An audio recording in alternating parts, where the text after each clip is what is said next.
How's it going, team? This is the Brown Man. We have some sad news. Some of you guys already know, but Evil Dead got the official death letter. We knew it was coming. Honestly, it's a little tough for me. So I'm gonna go over why it's a little tough for me, and then we're gonna go into some of the obvious fuck-ups, and some of the not so obvious fuck-ups that I think a lot of people are overlooking. Because they don't have the brown sight, team. So let's get into the video. First up, dude, I started this game. I was Gacked Fitness. I mean, I was Gacked. Well, I have Gacked Fitness, but I was Gacked Gaming. So I have Gacked Fitness, which is my fitness stuff, and I was Gacked Gaming when I started. And Evil Dead was one of the first games that I really started taking seriously when I took this channel seriously. And I would stream it. I would upload a bunch of videos. I remember they censored me because I was playing this game a little bit early, and we barely had any subs, dude. We had almost nothing, and we climbed up in a year. We climbed up a decent amount, and I don't bug people. I don't be like, share, subscribe, and sit. Like I don't do that. So we let ourselves. When someone comes into the Brown Town, they come into Brown Town, and Evil Dead was the game that started all that off. Recently I have been diversifying content because I knew the death of Evil Dead is coming, and I knew whatever came with it. So we will still be playing horror games. I have to download Friday the 13th. We'll still be playing Friday the 13th, Evil Dead, of course, going through holiday season, going through spoopy season. We will be playing these games. I love this game still, but there are some issues that they had, and it's on the money side. Unfortunately, we have to be honest here. When it comes to games, live service games, it needs to bring in money constantly for it to be supported. I get some people don't want to keep paying for stuff, but that is the reality of a live service game. So we're gonna go into some of the reasons why it didn't do so well, and some of the reasons I said is not so obvious. So I am going to start with a not so obvious reason. Damn it, man. Fuck. It just sucks to get the official word, you know?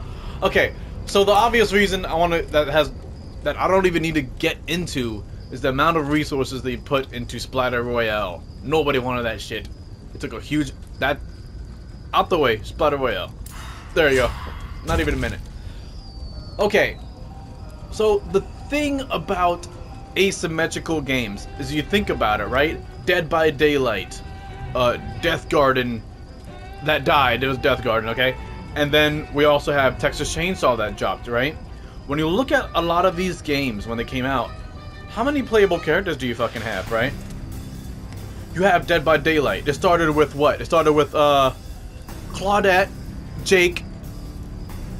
Oh my god. Claudette, Jake, Meg, and Dwight, right? 4. It started off with 4 survivors, okay? And then not only that, but it started off, right, with 3 killers. You had Hillbilly, Wraith, and Trapper, right? Okay, now when we go into Texas Chainsaw Massacre, okay, you have 5 survivors, right? You have 3 vaginas and 2 dudes, right? And then when you go into Killers with the family, how many do you have? You have like 5. So the roster for asymmetrical games starting off is typically 10 or less, right? Because the thing about, I keep saying right, I'm just so, let me focus, man. I'm upset. It hurts my feelings. The thing about this is that this allows them to grow, okay? So it allows them to drip feed content throughout the year, even if it's once a month, whatever it is.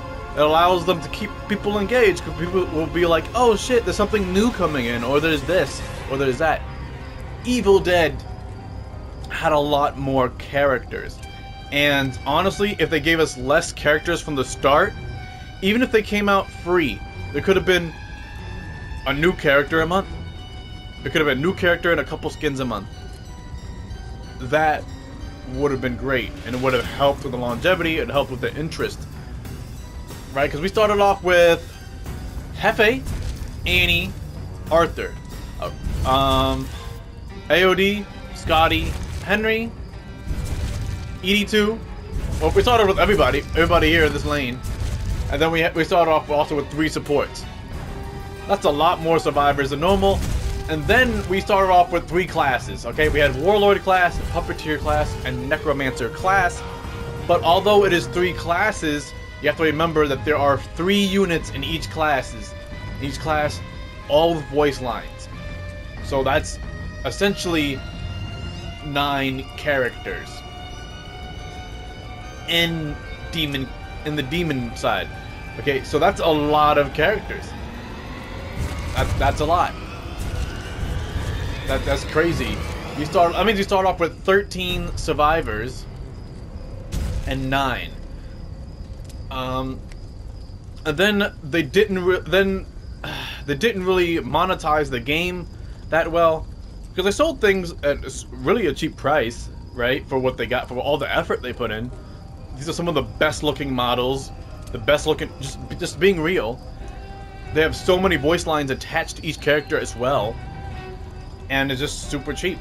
What they could have, and this is just a lesson for any other asymmetrical game coming out here, they need, if you want to keep up and actually do well, you need constant would be ways to cash in.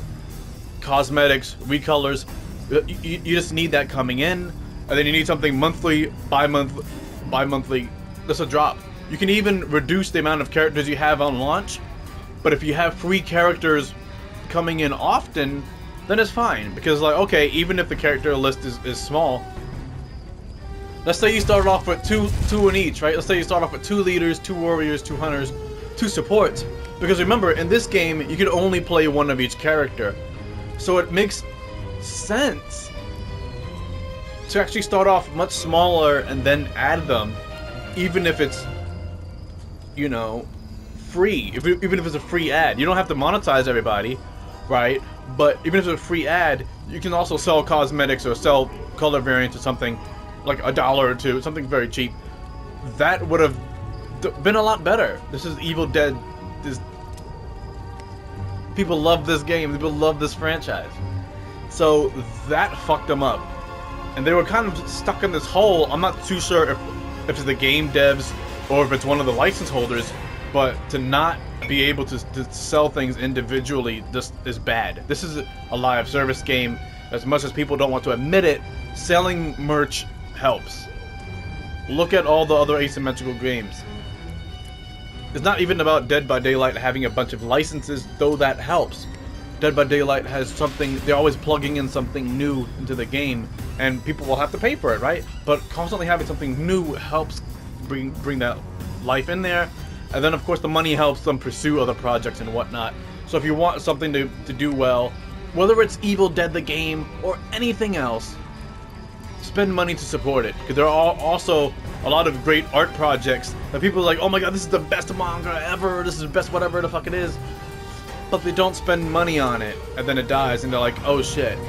I'm not blaming the Evil Dead players of not spending money on Evil Dead, because they didn't provide a way for us to spend on this game, and I'm sure that we would have spent on this game. So just anybody else making stuff, Killer Clowns, I see you motherfuckers over there, Killer Clowns. Do learn that if it's not a cash grab, and if you want it to survive, then you need a constant influx of stuff to pay for. Like, it doesn't have to be super expensive. It could be optional, but people will, you know, they don't mind. Because all that, even if people, it's like $2, people over time, you know, have a bunch of people paying $2, that ships up into maybe going to the next project, maybe going to the next thing. You know, even Ghostbusters Spirits Unleashed. We'll see, man. We'll see how this goes, man. I'm just really bummed out. Of course, poor communication, poor public outreach.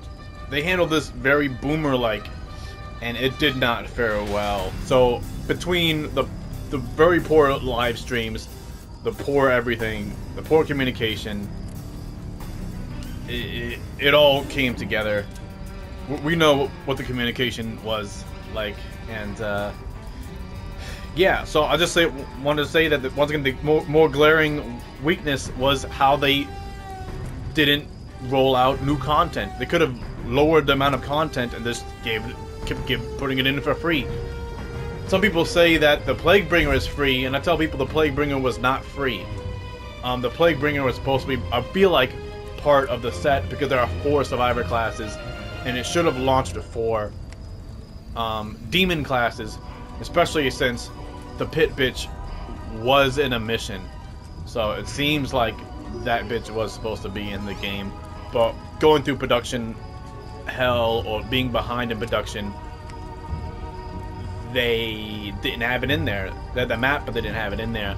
And I think that, in all honesty, they should have just released with less characters, but maybe give it a new character each month. Like, oh shit, another month is coming in. Look, there's a new hunter. Hey, look, there's a new warrior. Hey, look what this guy can do. Oh, look, there's a new leader coming in. Oh my god, look, his art. Like, that would have been amazing. So, we'll see how it goes, team. Stay safe. Stay hydrated. I appreciate the ride. We're still gonna play Evil Dead. And, of course, have a good one.